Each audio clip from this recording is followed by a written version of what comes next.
ఏం జరిగింది 5 సంవత్సరాల నుంచి? మార్చ్ 15కి 5 ఏళ్ళు అవుతుంది.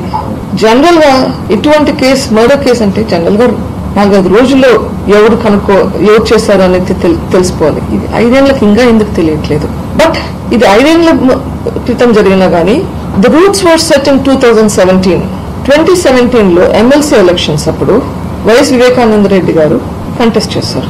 ఆ ఎలక్షన్స్ లో ఆయనను ఓడించాలని ట్రై చేశారు.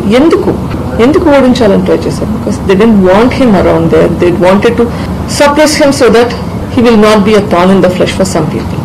సొంత వాళ్ళ సహకారం లేకపోతే మోసం చేయడం వలన ఓడిపోయారు. సో దాంతో ఆయన సప్రెస్ అవుతారు అనుకున్నారు. కానీ unfortunately for them he became doubly stronger. ఇంకా యాక్టివ్ గా అవడం మొదలు పెట్టారు. ఎంత యాక్టివ్ గా మొదలు పెట్టారంటే one of them told me that we don't know where he was getting all this energy from. ఎప్పుడు ఎక్కడ రమ్మన్నా కానీ వస్తున్నాడు. ఇంకా భయం ఎక్కువ అయింది. ఎంత ట్రై చేసినా కానీ ఈ మనిషిని అణిచేయలేకపోతున్నామే ఆ భయం. So that is what led to this. Unfortunately అప్పట్లో మాకు ఇదంతా అర్థం కాలేదు. ఇదంతా అర్థం అవడానికి చాలా టైం పట్టింది.